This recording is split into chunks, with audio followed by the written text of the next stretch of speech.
ये जब मैंने सुना था गुरुजी से, it change everything inside me, it change the game completely. तो जितने सारे रिकॉर्डिंग्स मैंने किया आज तक, मेरा गला हमेशा एक जगह पे नहीं रहा है, आई बीन रियली स्ट्रगलिंग कि एक दिन रिकॉर्डिंग का डेट आ गया और उसी टाइम पे गला बैठ गया, और मुझे अभी समझ में नहीं आ रहा है कि मैं क्या बोलूं म्यूजिक डायरेक्टर्स को।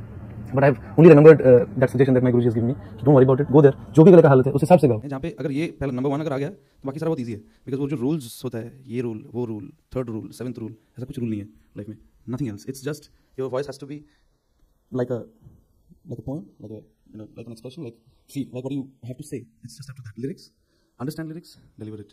Your sur are important. सुर के लिए गाने के टाइम पे सोचने मतलब कोई मतलब ही नहीं है, because the moment you're performing, you don't have a choice. So practice before. ताकि परफॉर्म करने के टाइम पे वो सोचना नहीं पड़े कि सुर लगा रहा हूँ या नहीं लगा रहा हूँ. Let it go. सुर अगर नहीं लगा तो नहीं लगा. It's basically you haven't practiced. It's as simple as that. There's no rules. That's what I believe. নমস্কার, সবাইকে আমার চ্যানেলে স্বাগত জানাই। আশা করি আপনারা সবাই ভালো আছেন, সুস্থ আছেন এবং মন দিয়ে রেয়াজ করছেন। তো ভিডিওর ফার্স্ট পার্ট আর থাম্বনেল দেখে কিন্তু আপনারা বুঝেই গেছেন আজকে আমি কোন বিষয়ে বা কার বিষয়ে বা কার দেওয়া টিপস বিষয়ে আলোচনা করব। সেটা আমাদের সবার প্রিয় জনপ্রিয় সিঙ্গার শ্রদ্ধেয় অরিজিৎ সিং জি। তো তিনি কিভাবে এই সফলতার এই মানে কি বলবো চূড়ায় পৌঁছেছেন, তার জার্নি আপনারা কিন্তু সবাই জানেন, কিন্তু স্পেসিফিক্যালি যে তার উন্নতির পিছনে প্রধান কারণ কি, যেটা আমি কিন্তু আমার ভিডিওয় আমি ব্যাখ্যা করব, এবং কিভাবে আপনারা তার টিপসটা ফলো করলে আপনাদের গায়কি প্লাস আপনাদের গান করার যে এবিলিটি এটা কিন্তু মানে আপনাদের এনহ্যান্স হবে। তো বেসিক্যালি অরিজিৎ সিং এই নামটা কিন্তু আমাদের আর্ট থেকে আসে, আমরা কিন্তু সবাই পরিচিত এই নামটার সাথে।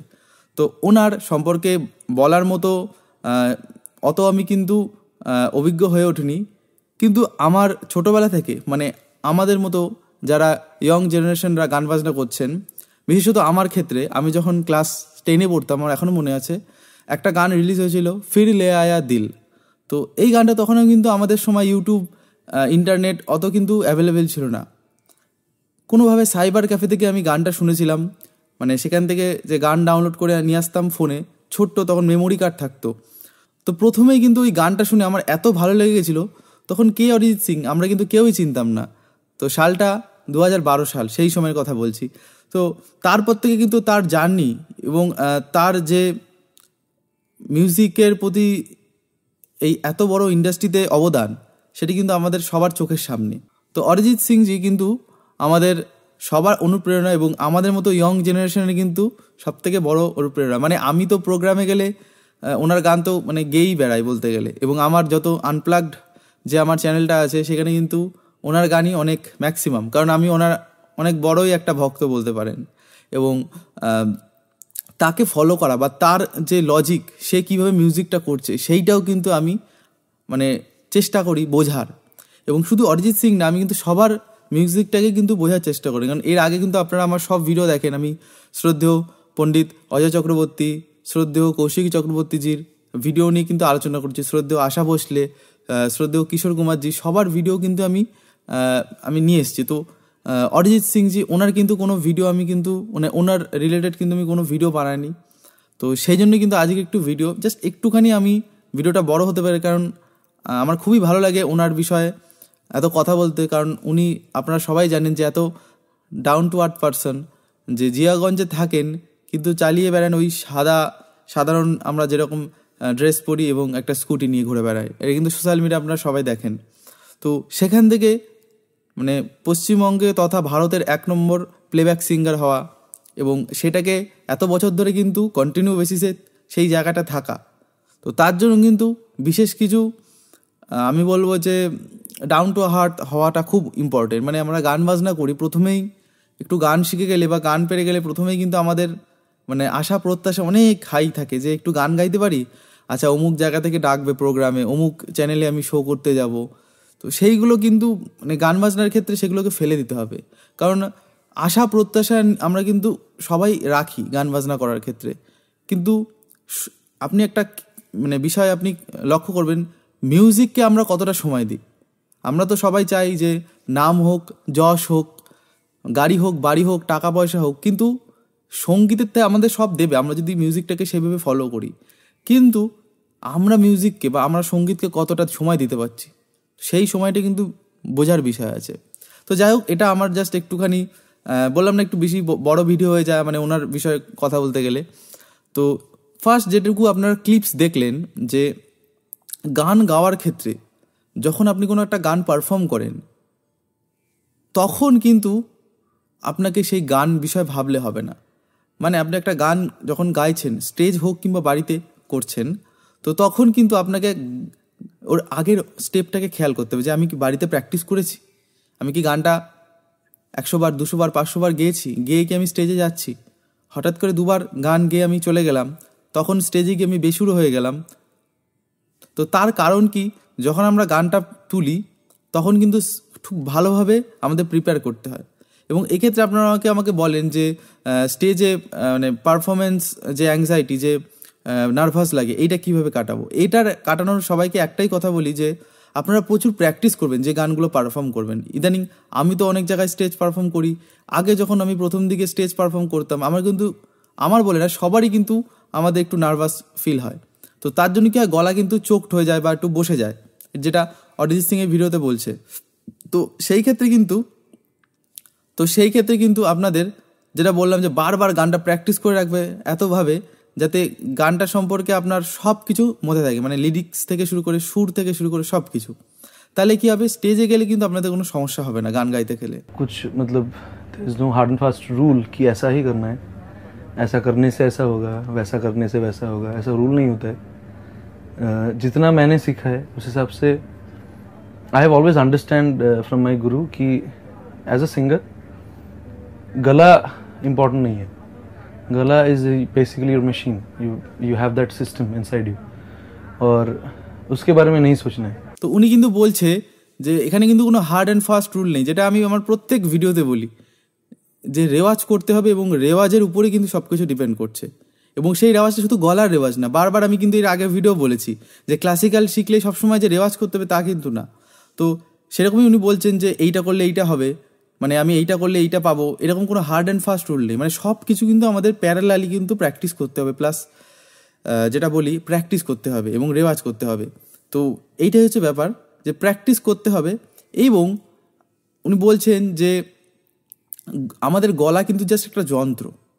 মানে আমরা সবাই ভাবি যে আমার গলাটা খারাপ বা আমার গলাটা বসে গেছে, আমি গান গাইতে পারবো না। তো এক্ষেত্রে একটা জিনিস আপনারা খেয়াল করবেন, গানটা আমরা কি গলা থেকে গাই তো অবশ্যই, কিন্তু গলাটাকে কে চালনা করছে? মাথা, ব্রেন। সুতরাং অরিজিৎ সিং জির ওনার গুরু কিন্তু এটাই ওনাকে অ্যাডভাইস দিয়েছিলেন যে যখন পার্টিকুলার যে সময় যেরকম গলার অবস্থা থাকবে না কেন, তখন কিন্তু সেই টেক্সচারটা কিন্তু বেরিয়ে আসে। কারণ অরিজিৎ সিংয়ের এক একটা গানে কিন্তু আমরা এক একটা টেক্সচার পাই। আপনারা খেয়াল করে দেখবেন সেই 2010-12 সাল থেকে এখন 2024-25 কিন্তু প্রচুর মানে তার গলার যে টেক্সচার চেঞ্জ হয়েছে মাঝখানে। তো এবং এক একটা গানে ইমোশন দিতে গেলে কিন্তু সেরকম এক একটা টেক্সচার হয়। আগেকার দিনে কী ছিল, আগেকার দিনে যারা শিল্পীরা ছিল তারা কিন্তু তাদের কণ্ঠটা কিন্তু মানে একই রকম ছিল, একই রকম বলতে গেলে একই টেক্সচার। কিন্তু অরিজিৎ সিং এমন একটা মানুষ বা এমন একটা মিউজিশিয়ান বা এমন একটা সিঙ্গার, তো মানে তার যতই বলবো মানে কম বলা হবে তার নামে আর কি। তো তিনি কিন্তু এক একটা গানে এক একটা ইমোশন, এক একটা টেক্সচার দিচ্ছেন। সুতরাং এটা তিনিও বলছেন যে কোনো পার্টিকুলার আমার যে গলাটা ভালো হবে তারপরে আমি গাইবো, এটা কিন্তু এরকম ব্যাপার না। उसको वार्म अप करना है। जैसे हम लोग like an example I like to give, मेरे गुरुजी हमेशा बोलते थे कि आपको मैराथन करना है, आपको रेस करना है, तो आपको पहले तो आपका बॉडी का वार्म अप चाहिए so that you can run. So पैर के साथ साथ बॉडी का हर muscles, you basically you have to be active and you have to practice. तो प्रैक्टिस से क्या होता है, आपका मसल्स जो फ्लेक्सिबिलिटी है वो आ जाता है, and then you target in your brain. तो ये जो वार्म अप वाला सिचुएशन है, this is the most important situation, जहाँ पे आपको बिना कुछ सोचे जो भी आपका टीचर है उनको मतलब ब्लाइंडली फॉलो करना है। And you need to have a teacher, you need to have a guru, और उनको फॉलो करते हुए you have to warm up mentally also, you have to prepare. क्योंकि मैराथन सिर्फ ऐसे दौड़ने से नहीं होता, you have to have a goal, कहाँ पे मुझे कैसे सांस लेना है, कहाँ पे मुझे हर्डल्स क्रॉस करना है। सो इट्स अगर इसको एग्जैक्टली सिंगिंग में हम लोग ट्रांसफर करते हैं, it's basically that you have to prepare your throat, your gala like that कि आप जब भी गाने का कोशिश करते हो, you don't have to think about your, You don't have to think about anything else. আচ্ছা, উনি বলছেন যে গান গাওয়া বা রেওয়াজ করা, যেটা আমাদের বলে যে যেমন ম্যারাথন দৌড়াতে গেলে আমাদের ওয়ার্ম আপ করতে হয়, আমাদের কিন্তু গান গাইতে গেলে, এটা আমি কিন্তু আমার এর আগে অনেকবারই বলেছি ভিডিওতে, যে ওয়ার্ম আপ করাটা কিন্তু খুব ইম্পর্টেন্ট। কারণ গলা প্রথমেই তৈরি থাকে না, কারণ এটা একটা মেশিন বলতে পারি আমরা। তো গলাকে তৈরি করার জন্য কিন্তু ওয়ার্ম আপটা করা মাস্ট, যেটা অরিজিৎ সিং জি এই ভিডিওতে বলছে। এবং উনি বলছেন যে এখানে কিন্তু কোনো ছাড় নেই, মানে এই জায়গাটা কিন্তু আপনারা যদি আপনারা এই পার্টটা স্কিপ করে দেন, ওয়ার্ম আপের পার্ট বা এই যে রেওয়াজের পার্টটা, তাহলে কিন্তু ভালো সিঙ্গার হতে পারবেন না। এবং এক্ষেত্রে আপনাকে কোনো কিন্তু একজন টিচারকে ব্লাইন্ডলি ফলো করতে হবে।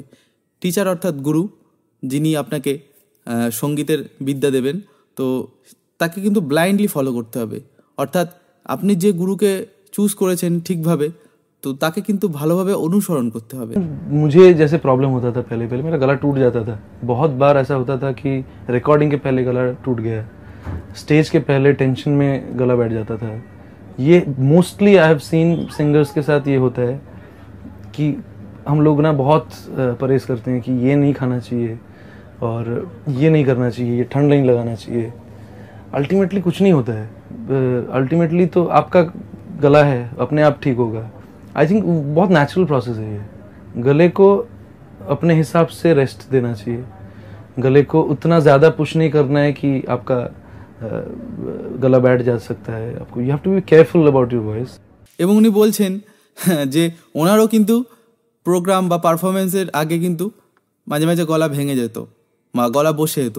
তো সেটাই উনি বলছেন যে ঠিক আছে, গলা তো ওটা তো আমারই গলা, ওটা একটা আমার পার্ট, তো ওটাকে নিয়ে বেশি চিন্তা করলে হবে না, ওটা নিজে নিজেই ঠিক হবে।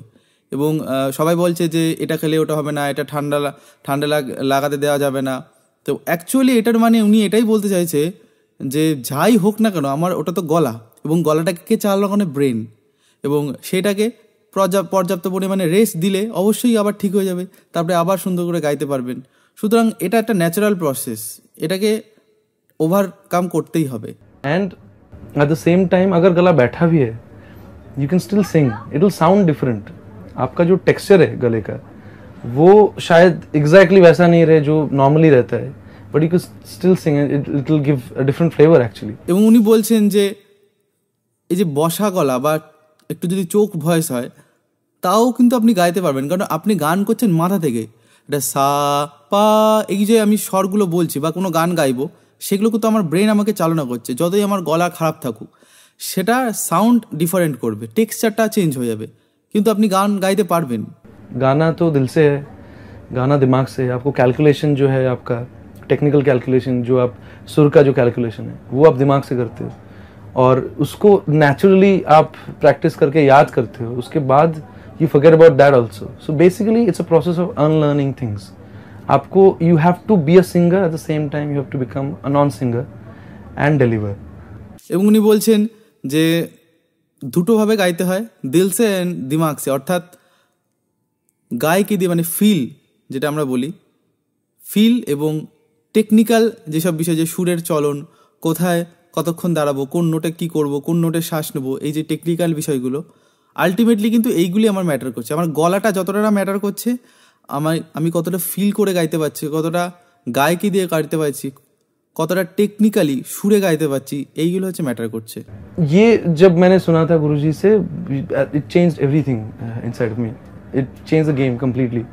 तो जितने सारे रिकॉर्डिंग्स मैंने किया है आज तक, मेरा गला हमेशा एक जगह पे नहीं रहा है, and I have been really struggling कि एक दिन रिकॉर्डिंग का डेट आ गया और उसी टाइम पे गला बैठ गया, और मुझे अभी समझ में नहीं आ रहा है कि मैं क्या बोलूँ म्यूजिक डायरेक्टर्स को।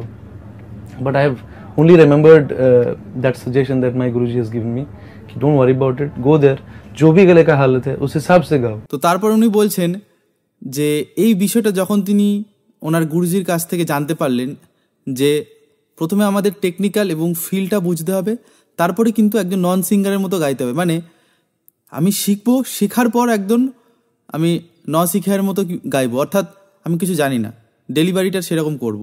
তো এইটা যিনি যখন থেকে উনি জানতে পারলেন, তখন থেকেই কিন্তু দেখবেন আপনারা যে ওনার এক একটা গান, এক একটা সিনেমার গান এক একটা রকম ফ্লেভার, অর্থাৎ এক এক রকম টেক্সচার এবং এক এক রকম ইমোশনে কিন্তু আমাদের ভালো লাগে।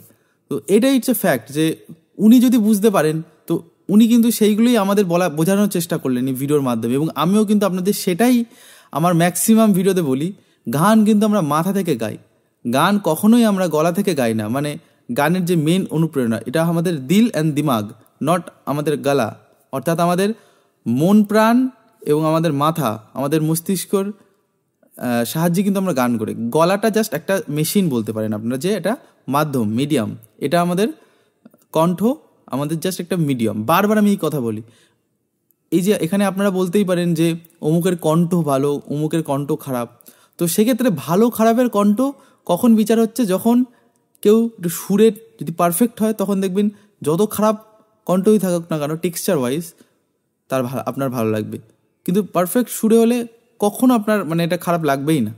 এটাই হচ্ছে ফ্যাক্ট যে আমাদের নিজেদের বুঝতে হবে নিজেদের খামতিটা কোথায়, নিজেদের ঘাটতিটা কোথায়। তো এই ছিল আজকের ভিডিও। আশা করি আপনাদের এই ভিডিও থেকে কিছু না কিছু শিখেছেন।